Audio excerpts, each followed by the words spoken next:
Hey, are you talking about back in the day? Nah, man. I'm talking about back in the day. Back in the day. Back in the day. Back in the day. Back in the day. Joining me today on the Back in the Day podcast, fresh off from headlining at the Addison Improv, Arun Rama. How are you, Arun? Hey, pretty good. Doing good? Thanks for coming in, man. Yeah, thank you. How was the show last week? It was great. I begged a lot of people to come to the show. They all showed up, I think, 80%, I think. And then I think we hit close to like 100, 120 people, I think. It was a full room, not the whole thing, but yeah, all comics killed.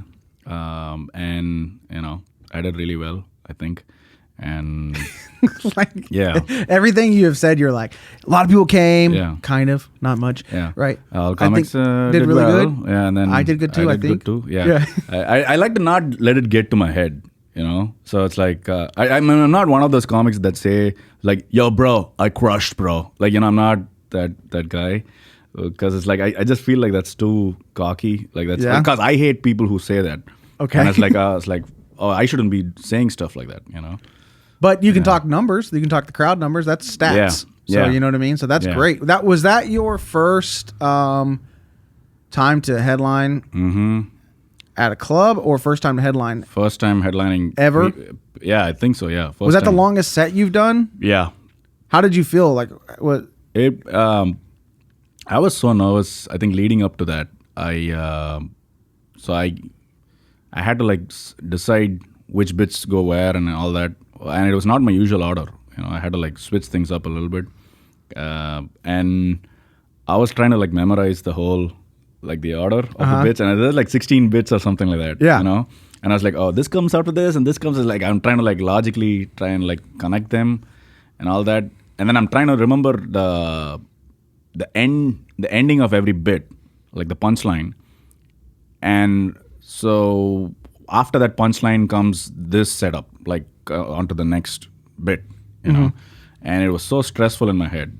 And I don't know if you'll get to watch it at some point, but it's the first minute or maybe the first couple of bits, I was so stiff and serious on stage. And I think once I got the laughs and everything, the third bit onwards or something, I just started relaxing. Then I was I got this. Yeah, that's normal. It's just every set, right? Yeah, it's I got it. Now it's I think I'll remember everything. I got it. And then I just was trying to stay in the moment and not think about the next bit, Because was that what was stressing you out the most, was making sure you were getting that order correct? And getting everything. Because once you're doing those longer sets, it's almost like you're trying to tell a story. Yeah. So it's you want it to kind of all work together. Right. Have almost a beginning, middle, and end. Right. Callbacks, everything like that. Yeah. So I'm sure because that's the first time you had done that amount of time, but you had the material. Right. It was just all. Yeah, I had done the previous night. I ran the material at another place. Paul's running that place, Paul Varghese, and he let me do 25 there. So I did 25, 26 over there, and then on the road once with him, I had done 22. Okay. So that was a year ago, almost a year ago, and. So it's so rare that I get to do that much amount of time. So I was nervous about that. I get to do 15 at the clubs all the time. Yeah. And then 20, here and there sometimes. But that 25 is that extra 5. So I ended up doing 28 at the end. And I was whew. Yeah. Well, now you know you can do it. Now I know I can do it. Yeah. It's yeah. So the next step is trying to go and do you try to go and book these one-nighters around here?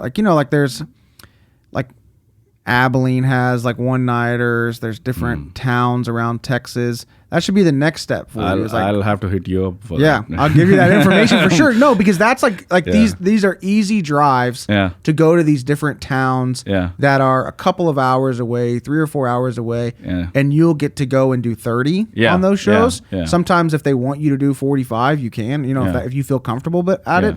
But that's getting to do a 30-minute set, time and time again at these random bars and these random towns where they're excited about comedy because they don't have anything going on will really help you with that. With that, yes. Yeah. I think I should probably do that.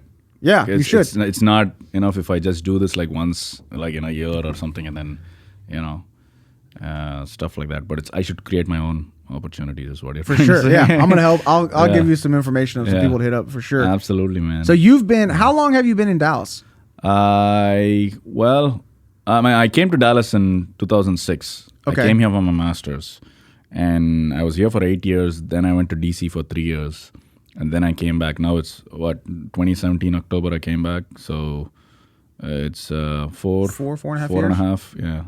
Doing comedy that entire time. Yeah.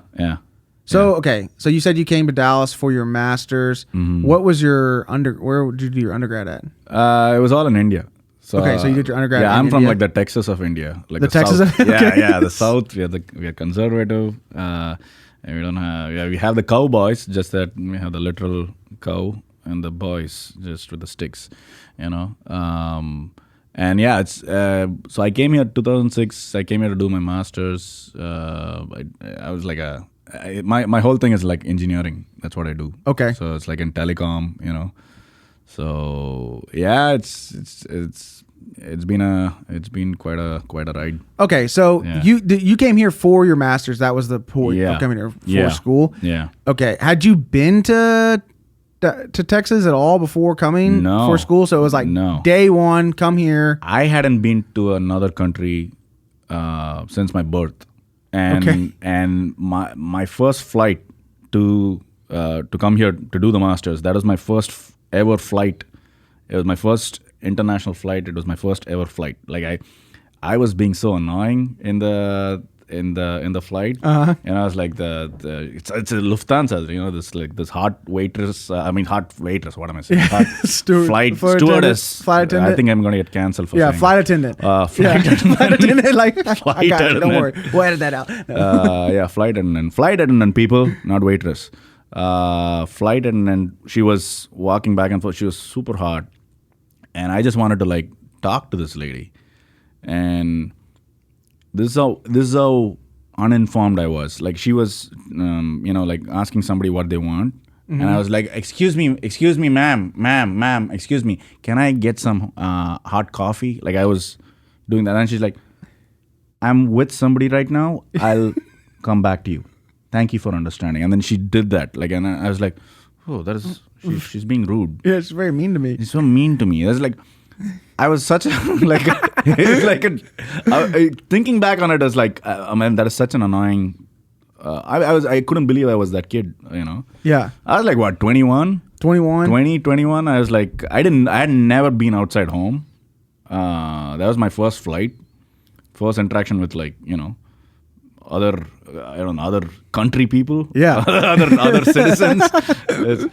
And it's it was wild. I met like an Indian guy who had been here for years, and he had he was like taking his kids back home, and then he was like coming back, and I was like asking him all sorts of questions, and I was being annoying to that guy. Yeah, break it down. Give me a rundown of America as quick as you can. Yeah. Oh, like right now. Oh, no. That's what I was asking him. Yeah. I was asking him all of that. Like it's like I was like, why are you?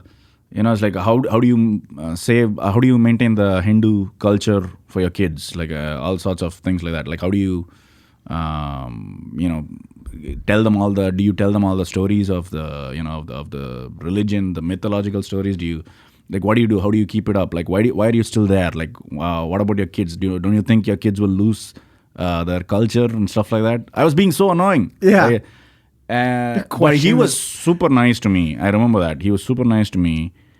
He was answering all the questions. And he knew. He probably saw himself in me. Like, this is a kid. He doesn't know anything about anything. Yeah. You're 21. You're technically an adult, but Yeah, but you're not. But you're not. Yeah.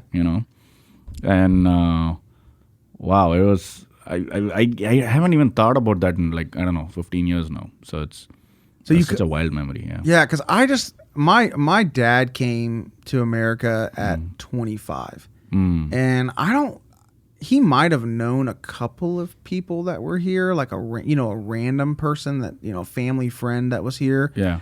Did you know anybody that when you were coming here, I had been told my dad's cousins were here. Okay. But I hadn't interacted with them back home. Like I didn't know who they were.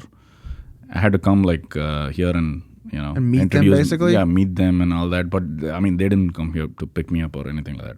Yeah, it was all the Indian Student Association with UT Dallas at the time.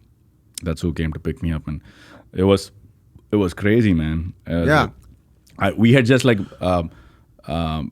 in Chennai, back where I'm from. Like we had just met up with like a couple of other students who were coming to the same university, and we all just banded together. We didn't know each other. Yeah, they're all from like different colleges, different towns. Like I had no idea about any of them, and we all just banded together. Some student comes and picks us up, and I'm just looking at America like it's like, wow, this is like a highway. This is so clean. There are like 5 lanes. Like there's so many. The cars are super fast. It's like I was like, is this like the future or something? It was so wild. I remember passing through the Starbucks on Coit and Campbell, and I was like, wow, this Starbucks is huge. It's like they have this huge store for coffee. Like, this place is incredible. This is like, how much is this real estate? Like, because back home, like there isn't a place like that. Well, what's the town like that you grew up in?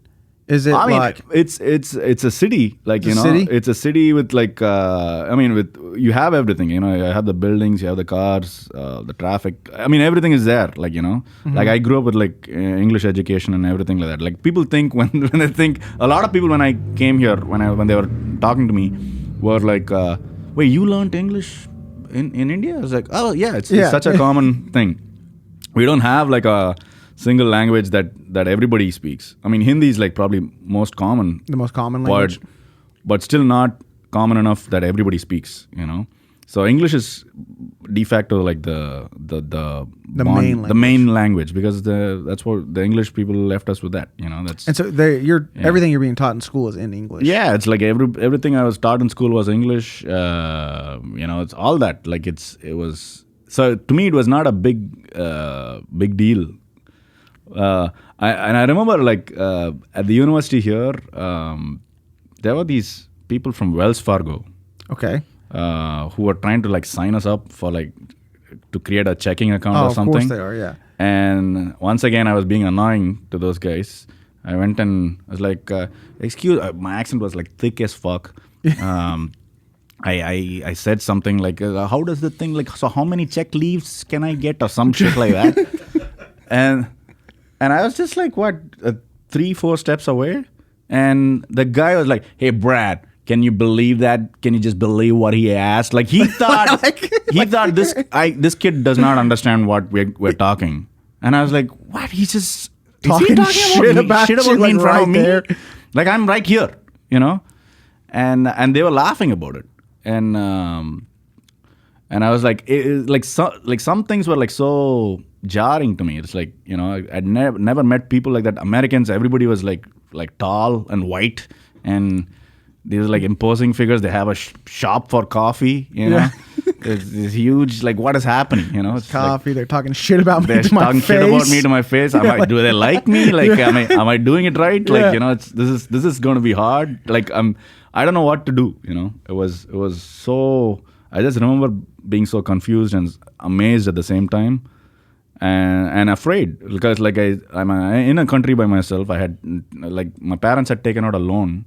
They had loaned the house. Like the loan was on the house, and I was like, oh shit! Like if I don't make it, like they're going to take away the house. I got to put my grades up now. Yeah. And it was all of that. Like it's luck, and it was in the thick of it. It was during the recession. Like I graduated in 2008 December. That was like the peak recession. Yeah, I was so lucky. Like I was I stayed in a 1-bedroom apartment with like 6 other people. We were like 6 of us. At a 1-bedroom apartment? In a 1-bedroom. It's highly illegal, by the way. You know? Yeah, definitely illegal, 100%. These are, like every month, there would be like a maintenance person coming in to like, I don't know, spray or whatever, the pest control or whatever. Dude, whenever they'd come in, one guy would go into the restroom. One guy would go and hide in the closet. Then 2 of us would like leave the apartment and come back after a long time. There's just one person showing that he's living there. Yeah. You know? And I'm pretty sure all these guys knew. Oh, of course. That the like Indians live like this. Yeah. You know, it's like we made sure the person on the lease was like there, and then everybody else was like, you know, like just immediately going somewhere else. Like it's because you can only have 2 people in the state of Texas. You can only have 2 people living per room. Yeah. Now I can say it. I clearly violated the what about the Texas code? Who cares? I mean, the apartments know what they're doing. They're not like it's. I mean, like, they had to know because like as long as you're paying rent, and every not causing Indian trouble. student apartment was like that. Every Indian student apartment I knew was like that. Like only the PhD guys, they would be like 2 in a single bedroom apartment. And we used to like, wow, man, they're rich. They're rich, like these guys. Like, look at these. They had their own rundown car with them. Like we had nothing. You know, you had to find a PhD student with a car. He's got like a 1998 Toyota Camry or something. And then he'll be like, yeah, I'm going to Walmart this Saturday. You want to join? And be like, yeah. Absolutely. Yeah. Yeah. And I remember like that Walmart trip was like so special because you get to do that only like once a month or like once, I don't know, 2 months or something. So you got to like stock up. Like Walmart was our Costco. Yeah. You know, like we had to like buy everything in bulk. I remember pushing this cart, the huge cart, and then we had like 6 gallons of milk. Like one of my friends had that, and there's this American, this white guy just passing through this thing. Is that like a milk party you're all having? Like, you know, and then we were all like just like we're like what I don't know, like what does that mean? Like is this something wrong that we're doing? It's like, you know, it was so funny in hindsight. Yeah, and it's because you're just buying everything. You're just buying. It's like we're like, what? I thought people did this. Like, cause I'm just talking it up. Like, you know. Yeah, because were you living like on like a student loan check? You know, yeah. Is that you get like a check like once a you get semester a check or like something? once a semester, and you're just having to make that work. And you have to like make that work. And then I had to like find like a university job, like on campus. And I found. I was a cook at the university cafeteria, the back of the house. That was my first job, you know. Yeah. Anybody who's trying to break into my like a login credential, if you find the security question, you know, it's like, when was your first job? That's I just gave it away. Like that's my security question. Shit. UTD cafeteria. UTD cafeteria, but I won't tell you the name. Yeah. Please don't. Yeah. I think a simple Google, everybody's going to get it. Yeah. I got to change my. Yeah, you're stressing right now. My security question. You got 4 weeks. This won't come out for 4 weeks. All right, 4 weeks. 4 weeks. I'm going to change it. All right. No, but I was it's called the back of the house employee thing. And I'm a Hindu vegetarian. I come from like, you know, like no meat ever, you know. And I had to, just to sustain myself, I had to like, find a job. And that's the only job I got.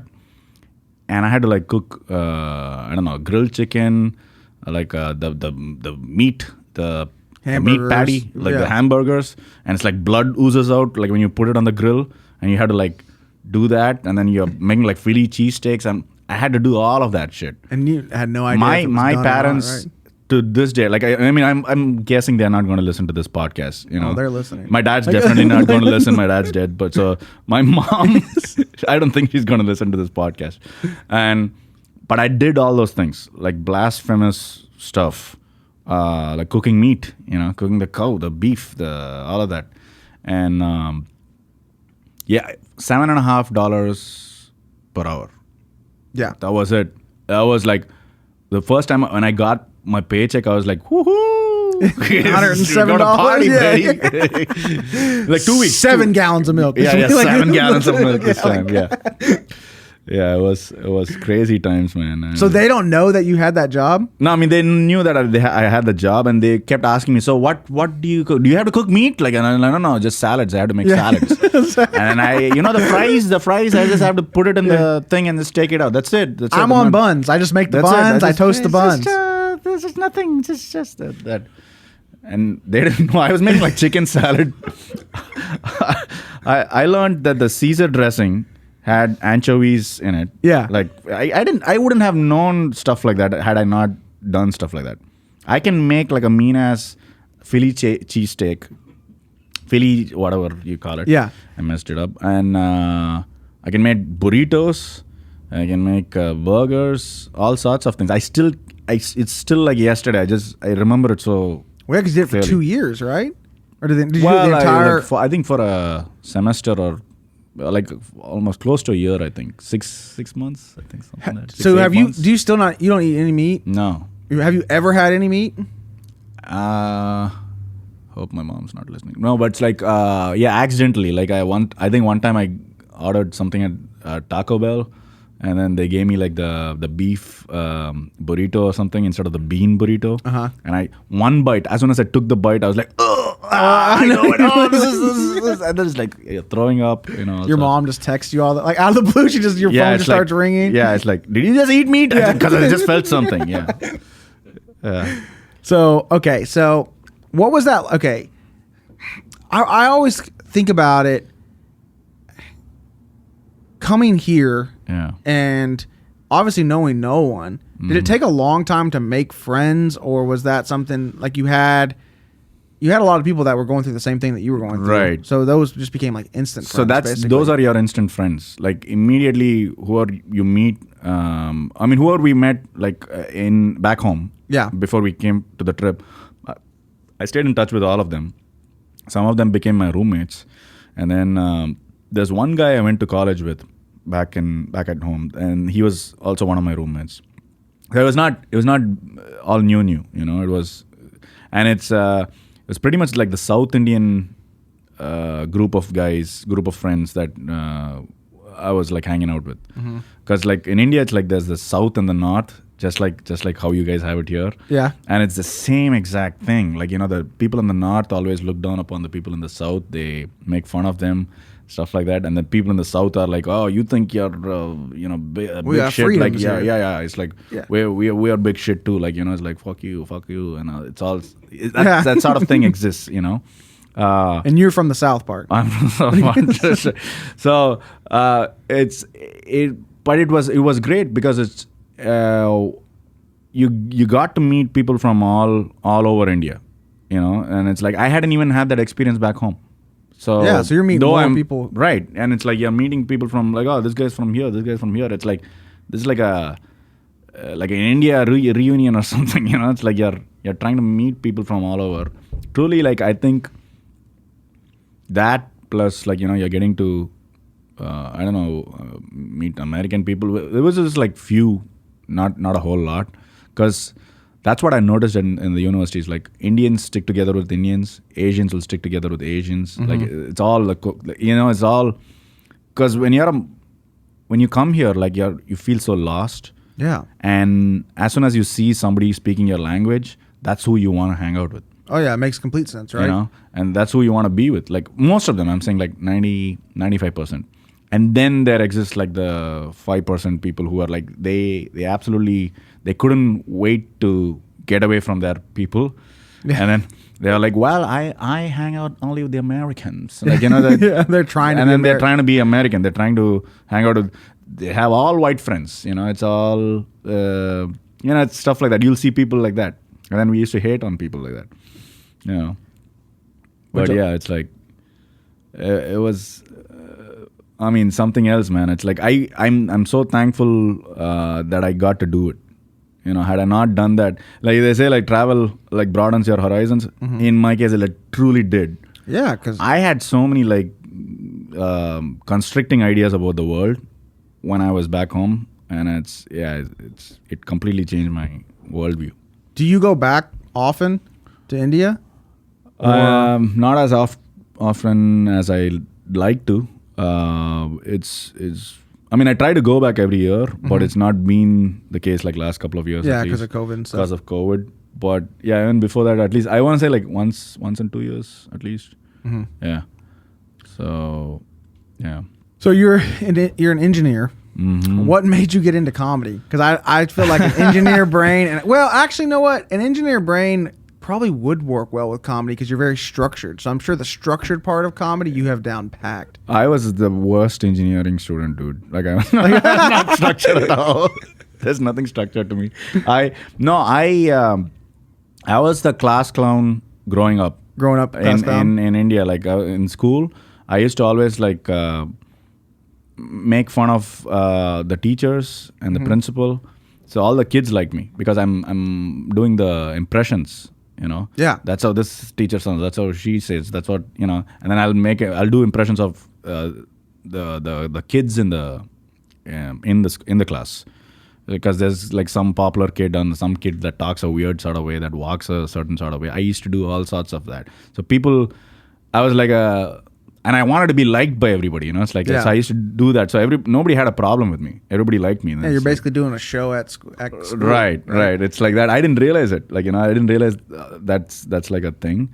And I think I got that from my mom because when my mom used to like went to us about like the relatives and like how they like all the politics in that, she used to do impressions of them. Yeah. And I used to like die laughing.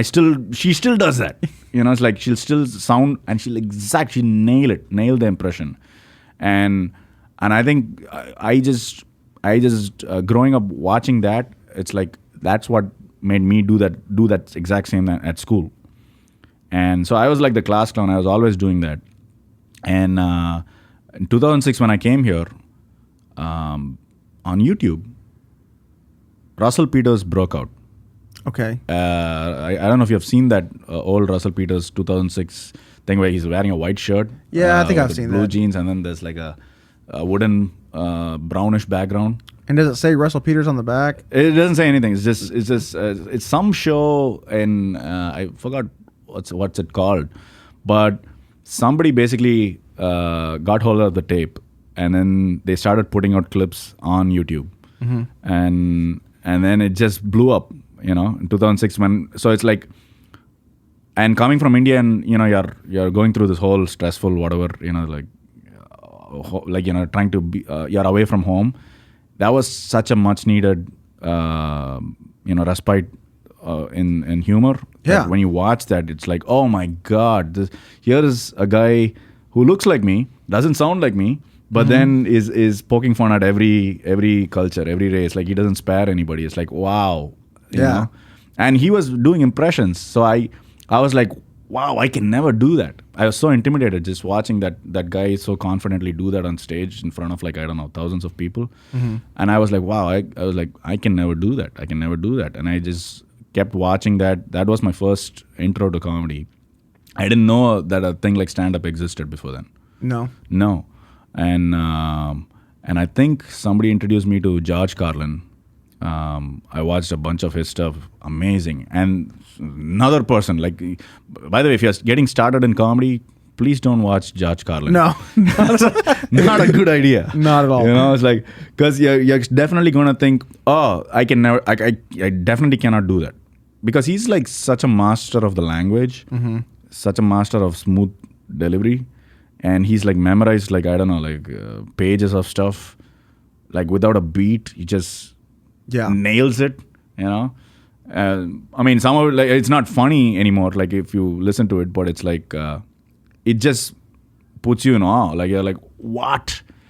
How can a human deliver this? And then it's like social commentary and all of that rolled in, right? It's I watched that. Then somebody introduced me to, who's the guy who died of smoking, the Texas guy, Bill Hicks. Bill Hicks. Another, once again, it's like, these are all like legends. These are all like legends. And it's like out of the ordinary. Like, it's like these are not your regular comedians that you see in clubs. Not at all. And I was introduced to all these guys, and I was like, fuck, I can never do this. Like, it's like, I so badly wanted to do it, but I was like, I can never do this. This is insane, you know. And I think then later on, probably by 2010, 8 or something like that. I think Louis C.K. came out with Chewed Up.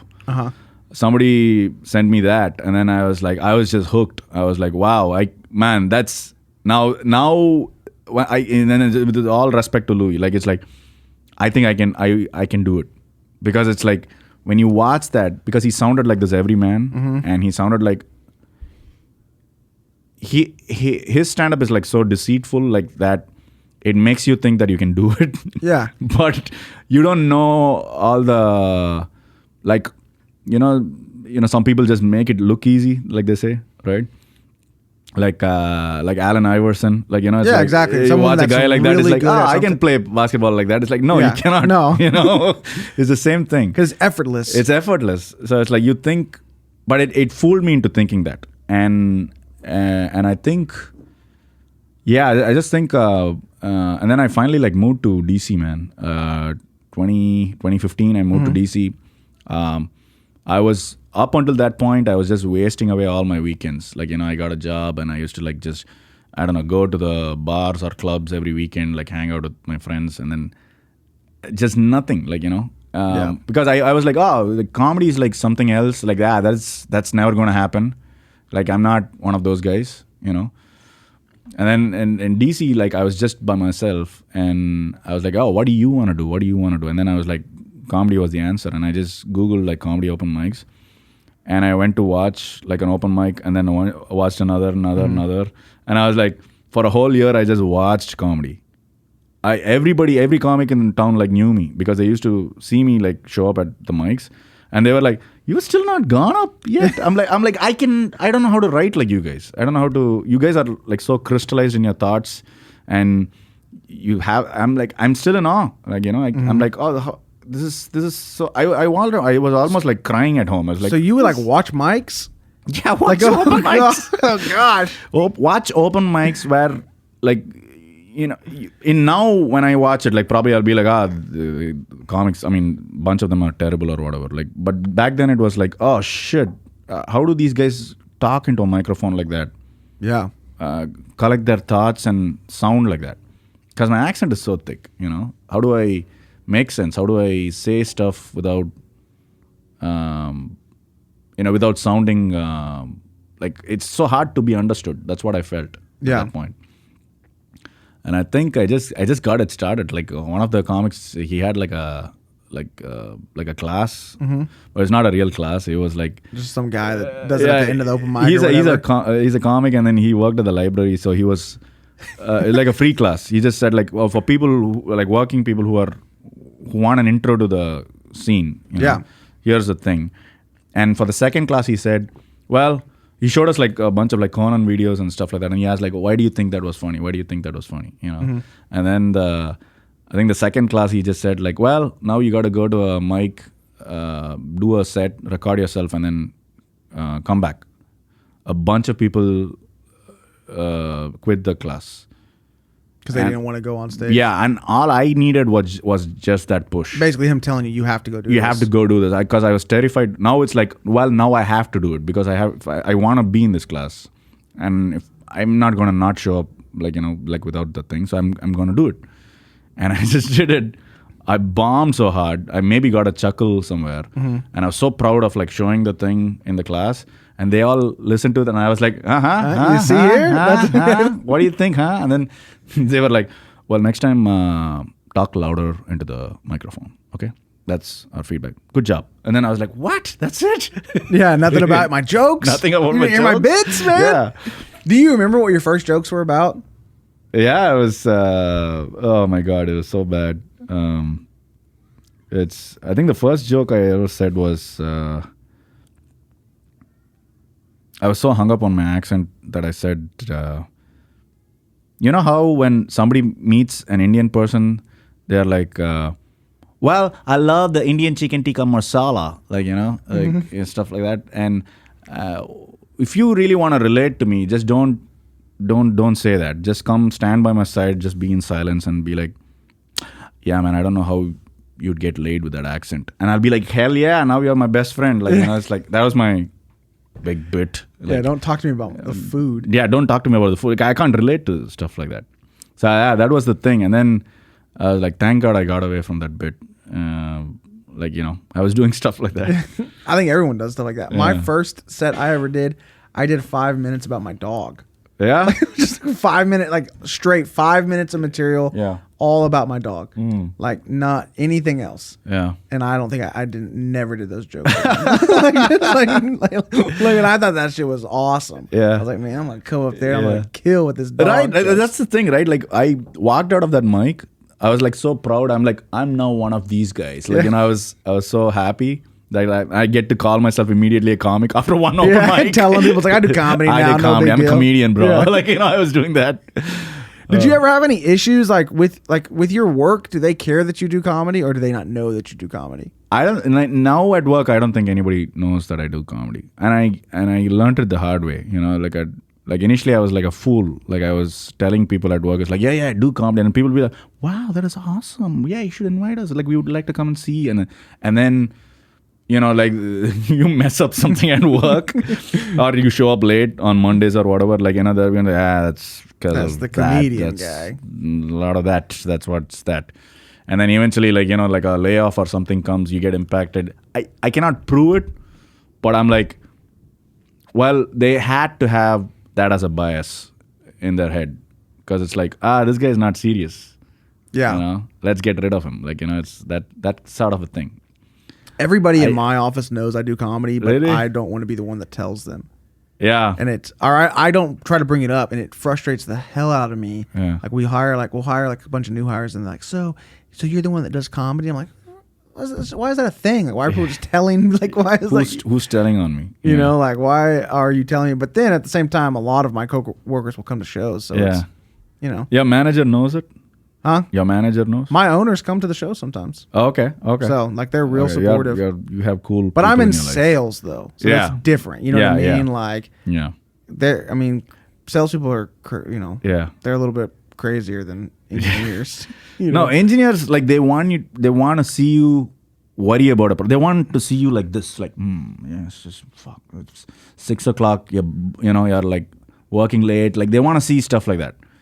They want to see you hard at work. They want to see you worrying about a problem, solving a problem. It's all that, and they all say that they like fun, but they don't want that. No, they don't want fun. They don't want fun at all.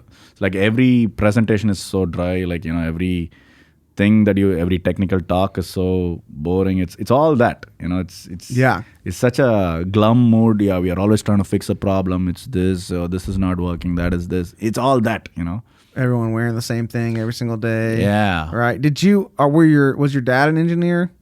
No. What type of work did he do? He was like a purchase manager or something. Okay. At work, which means like he was more like in the supply chain aspect, and he was like trying to coordinate stuff, and he had to talk a lot in his line of work. Like he's always on the phone, trying to coordinate and get things done like that. So that was his line of work. But yeah, I think not the first engineer. No. That was another cousin of mine. He was the first engineer. What made you want to get into becoming an engineer? Dude, everybody back home was just doing that. Because it's like, back then it was, it's like there's always this trend. Engineers get, this, if you graduate out of this, you get this much salary. Mm-hmm. It's like, now it's nothing when you think about it, that salary, like back then I'm saying. Yeah. But that was the goal. You are always thinking about like, after you graduate, you get jobs like these, and then that's a good starting salary and blah, blah, blah, And nobody, it's like, I was just telling my mom recently, it's like how Americans like go after something called passion, and we don't have anything, we don't even know how to spell it. Like we don't even care about stuff like that. We are always worried about like, will it get me a good job? Like, it's like, nobody, it's like, no, you have to just earn. You have to earn money. Like, it's all that. Yeah. Well, I mean, my dad's. I mean, I'm first generation. Well, I'm like half first generation. Where was he? My dad's from Iran. Oh, okay. Yeah. Okay. So it's like he came here for school. Same Yeah. thing. He's an engineer in telecommunications. Oh, as there well. you go. Yeah. So like, that's he told me like flat out, you'll go to school as an engineer. Yeah. And I forgot what He told you. Yeah.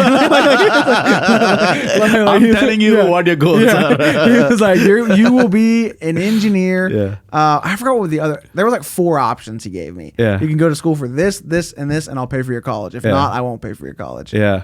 Didn't go. Solid. I have. He would make a great Indian dad too. I'm telling you. Yeah. So I have a degree in theater, so it didn't work. Oh shit! It did not work. Oh my god. But yeah, the disappointment. Yeah. when he heard that, like, Dad, I want to do theater. It was definitely a weird conversation because he like that's like coming out to a parent in that region. Like, it's like that's the equivalent of that. It's like, Dad, I got to tell you something. I think I want to do theater. I think I'm gonna get a Bachelor of Fine Arts. Yeah. Yeah. It's definitely a different thing. You brought shame to the family. Like, what will I tell all the relatives right now? Yeah. The same talk. Yeah, for sure. Yeah. That's a bit. They don't understand it. They don't know what the difference is. Yeah, that is a bit for sure. Because it is like immigrant parents. It's a different ball game. Yeah. Right. Like. Yeah.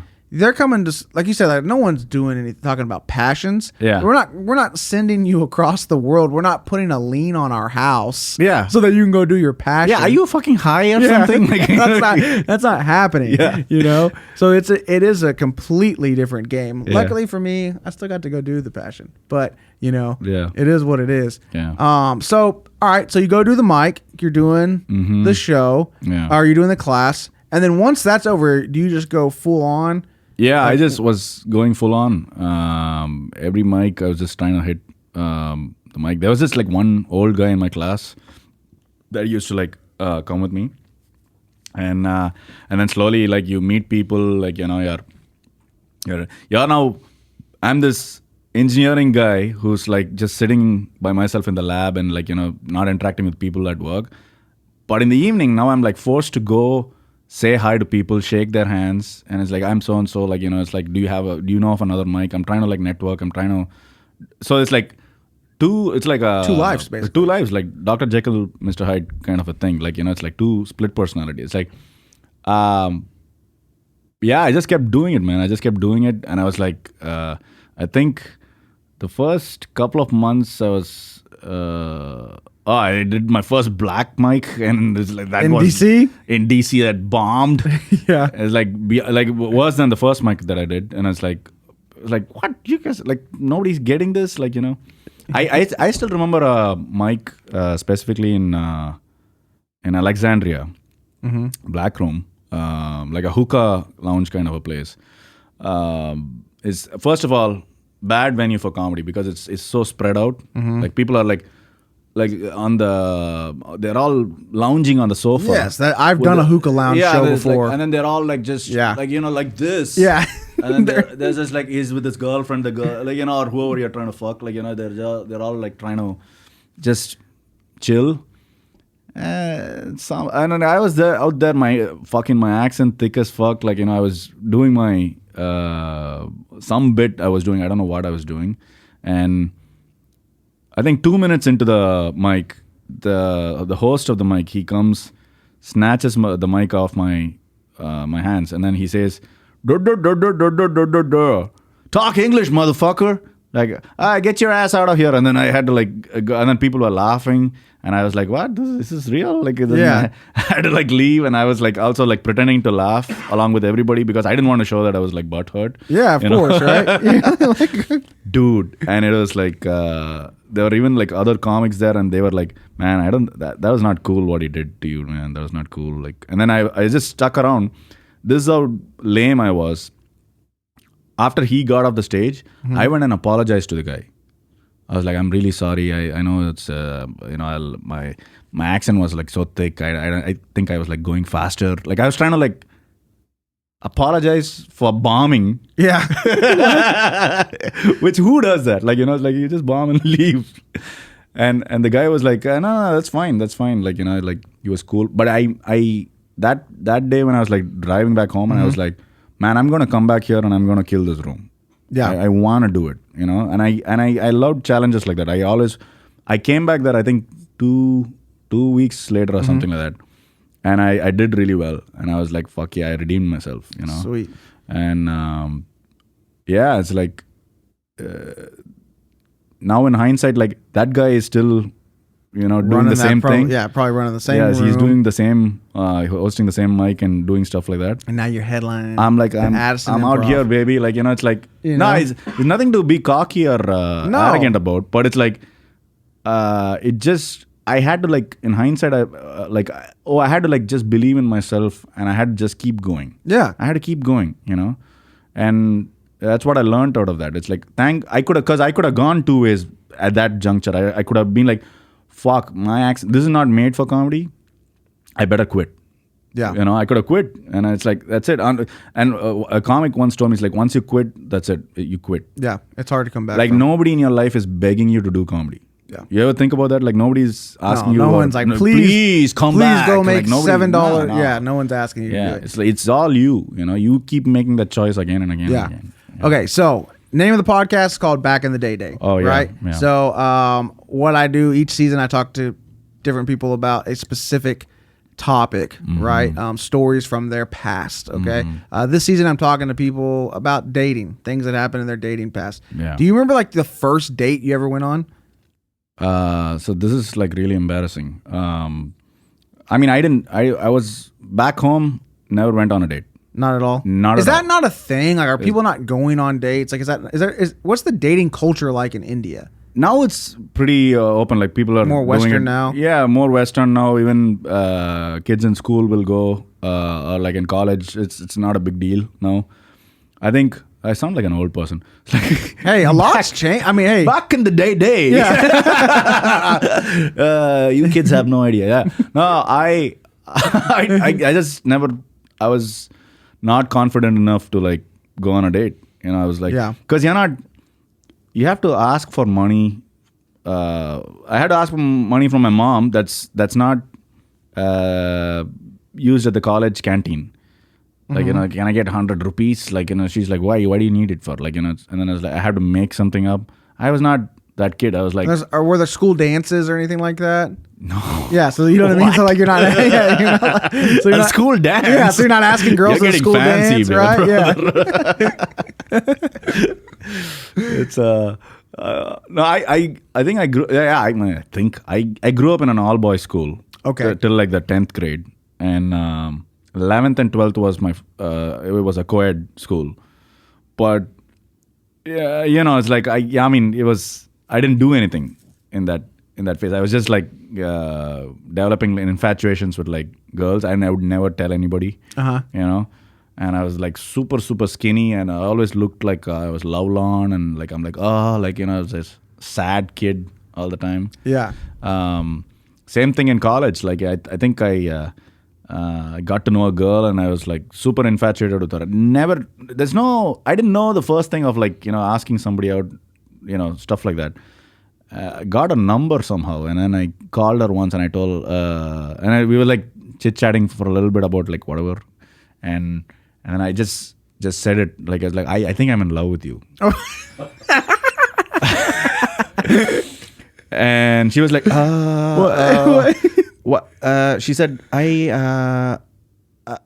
already have a boyfriend. I'm so sorry, but I hope we can still be friends, or something like that. She said, and back then it was the landline. You had to pick up the landline, dial her thing, and then her dad picked up the phone, and then he handed it over to her.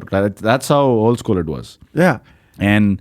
And I did that, and I was like... you were in college at this age? I was in college, like 18, 19, or something like that. And, bro, that was so embarrassing. Like, I was in my bedroom, I had locked the door, and I had made that call, and then I just hung up, and I was like, huge relief, first of all, because I got it out. But then I'm like, fuck, like, how do I... Now I cannot go back to that college.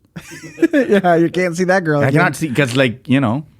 And sure enough, the next day I go back. You had to travel, like, I don't know, like a college bus comes and picks you up. You travel like, I don't know, close to like an hour and a half to get there. Once I reached there, go to the college canteen, I had food, whatever, and then I'm walking to the class.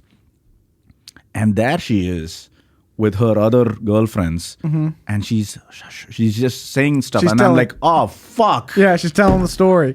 Yeah. And I'm still telling myself, it's like, no, there's this. They're talking about other things. Whatever. No big deal. Yeah. And at one point, she just stopped and just looked at me, and then they all looked at me, and they all just looked at her, and then they were silent. And I was like, fucking, that's what they were talking about. 100%. And bro, I was so embarrassed, like, cause she's in the opposite class.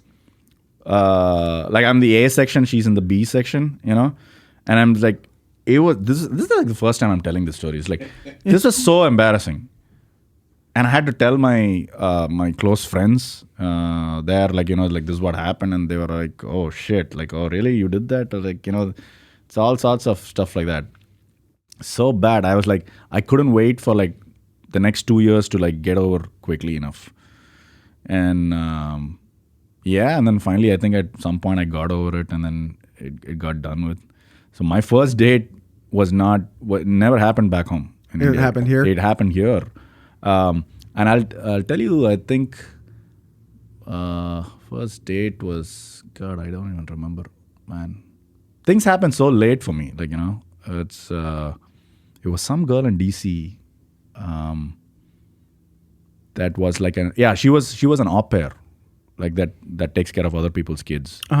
And she was from Mexico, and I couldn't believe that this girl found me interesting.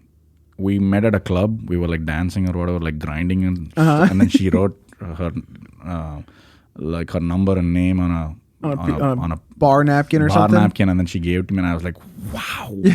It's like, I'm gonna score, like, you know, it's like. And I went on a date with her, and do you remember what y'all did? Definitely didn't do sex. Okay.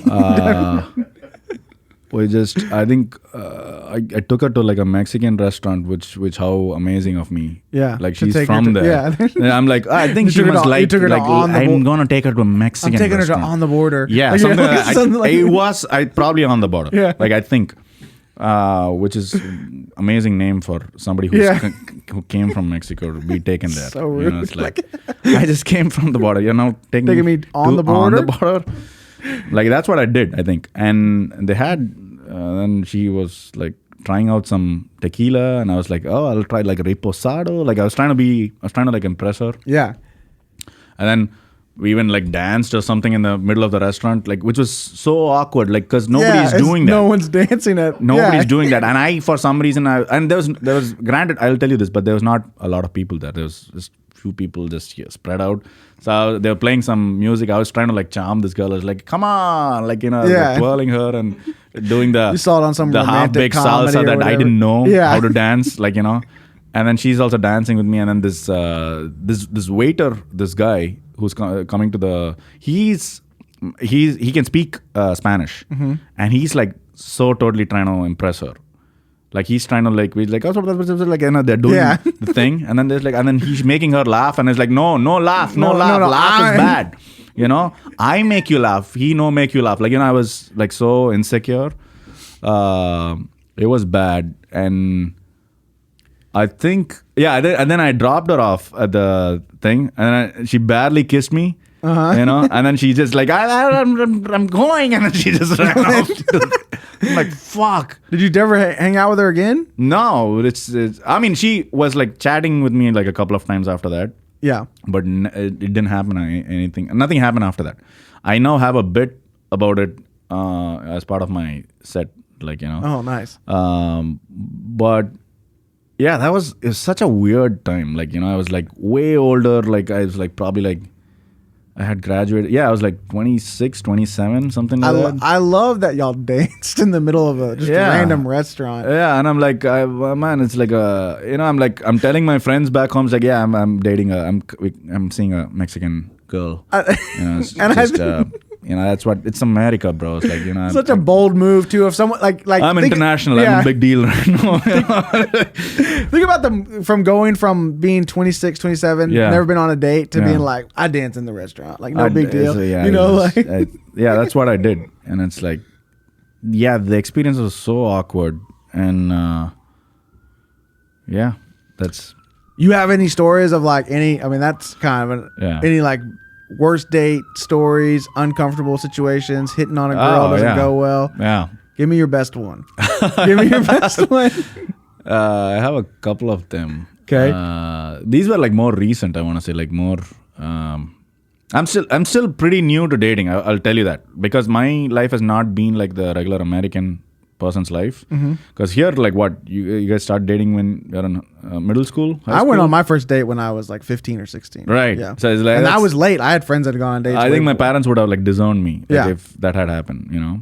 And that's so funny. Like, you know, back home they say like, you know, don't talk to girls, don't screw up your life and all that. And now my mom's like asking me like, why aren't you married? Don't you like somebody? Like, are you gay? You didn't let me. You didn't let me. Yeah, exactly. Lady, you know. Train me right, mom. Yeah. Look at what I've become right now.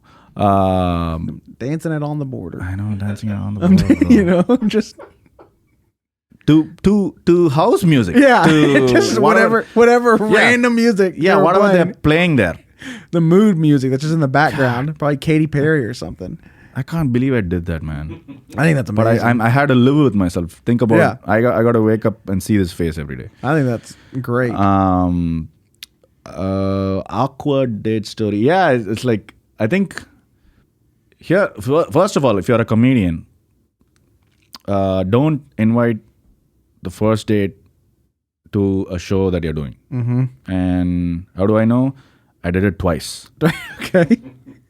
So First date. There's one. The first situation. Both these situations are super awkward, and I've done a bunch of them where it's like, you know, the date's been good, like, you know, they've been impressed and stuff like that. Because that's in my head. I'm like, well, if I go to a non-comedy thing, like, you know, what do I have to talk about? I want to impress. You know, that's my first, which in hindsight is bad. I don't think you should ever do that. I matched with this chick on like, I think Hinge or something like that, and invited her out to this I don't know, Hyenas comedy. Like, I mean, the open mic at the Hyenas comedy. You invited her to an open mic. Like an open mic. Yeah. How amazing of me, right? And it's torture. The confidence of me is like, I'm gonna kill at that open mic. I want you to come and watch. I want to impress you. And I want you to see the 73 people that went before me. Exactly. Yeah. And she showed up with her best friend. She showed up with her best friend. We're on a date, technically, and she showed up with her best friend. And I asked, like, what's going on here? And I was trying to like make it light. Make it a joke. Yeah. Yeah. Like, hey, what's going on here? Like, who's this sexy lady? And then she's like, yeah, she's my best friend. I don't go anywhere without her. I'm like, what? This is odd. You know? Yeah. She's like, I think she's like Mexican American or something, and then her friend is like white, and then her friend is also beautiful, like, you know, huge tits, cleavage, all of that shit. Like, and I was like, fuck, like I wish I had picked this shit. Yeah. Are you not on Hinge? Like, you're like, yeah.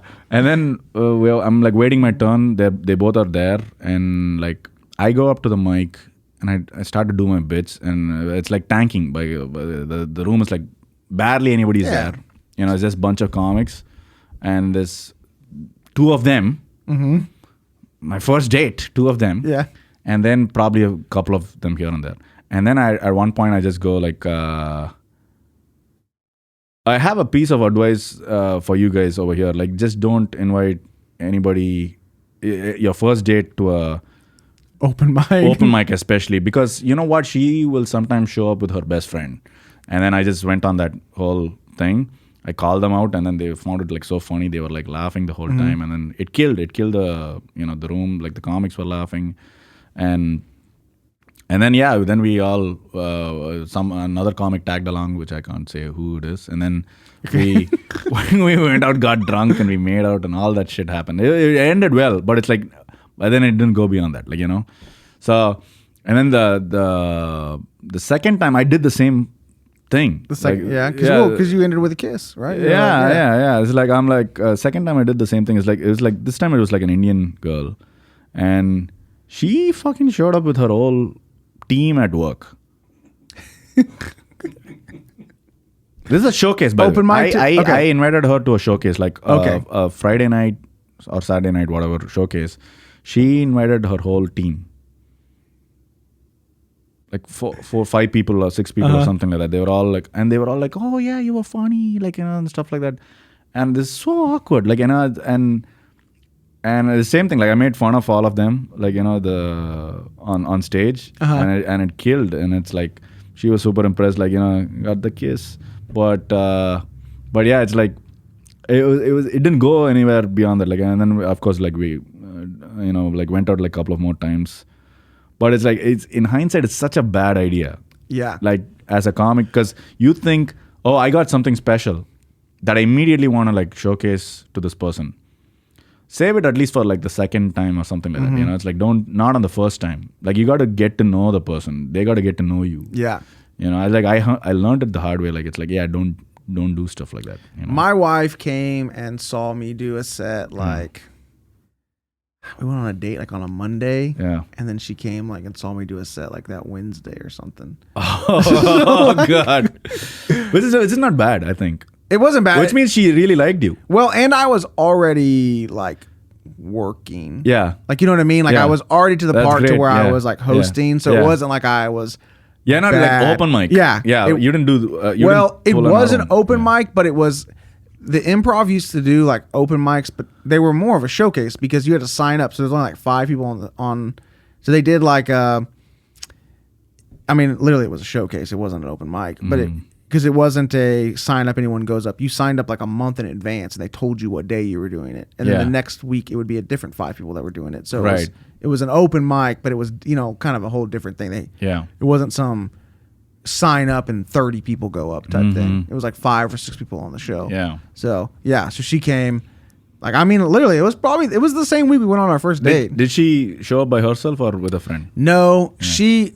Like, some of my other friends came too that she knew. Yeah. So she just hung out with them. Oh, okay. So it was not like a date then. Yeah, it wasn't a date. Okay. Or whatever. She just came. It's like, I'm just coming to check you out. I'm going to come to the show or whatever. Nice. That's good. Yeah. I don't think I would have been like, hey, let's go on a date at my comedy show. Because it's like, you're not even hanging out with them. Yeah.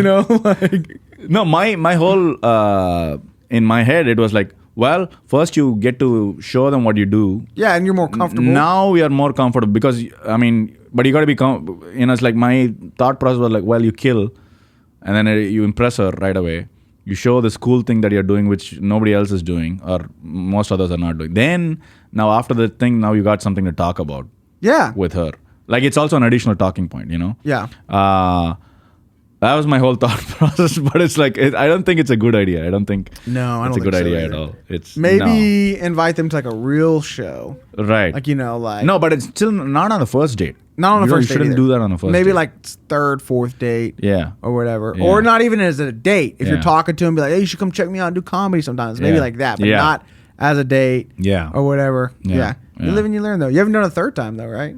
What's that? You haven't done it a 3rd time. You said you did it twice. No, I did like 2 or 3 times like that. Okay. But it's like, I don't do that anymore. You don't do that anymore? No. Yeah. What's the best date you've been on recently? Oh boy. Are you dating anybody now? Or are you just kind of? No. Now it's like it's been a while now. It's not been doing much. Like I was just like too depressed. Girl I liked dumped me. So it's like I was coming off of that, and it's like I'm not there yet. But it's like now I'm in a good spot, and I believe like I'm like ready to start seeing people again. So it's like, sweet. Yeah. Well, get back out there. Just don't invite them to open mics. No, not doing that. Not doing that. Okay, man. Well, hey, I appreciate you coming on. Where can people find you? You have anything you want to plug, promote, anything like that? Just follow me on social media. It's a play on my name. It's a run for my life. That's no numbers. It's a run for my life. Okay. Instagram, Twitter, Facebook, TikTok, you name it. And I keep posting about shows. Find me there. Yeah. Sweet, guys. Make sure you check him out on social media and follow him. Yeah. You can find me on Instagram at Michael Pasvar or michaelpasvar.com for show dates. Show dates that will come out when this podcast airs. April 23rd 3rd and 24th, I'm at Hyenas Comedy Nightclub in Dallas with John Stringer. You remember him from season 2. April 29th, I'm in Lubbock at Two Docks Brewery. And April 30th, I am in Abilene at Hallows. Make sure you guys come out to that. Subscribe, like the podcast. We'll see you guys next time. Bye. Back in the day.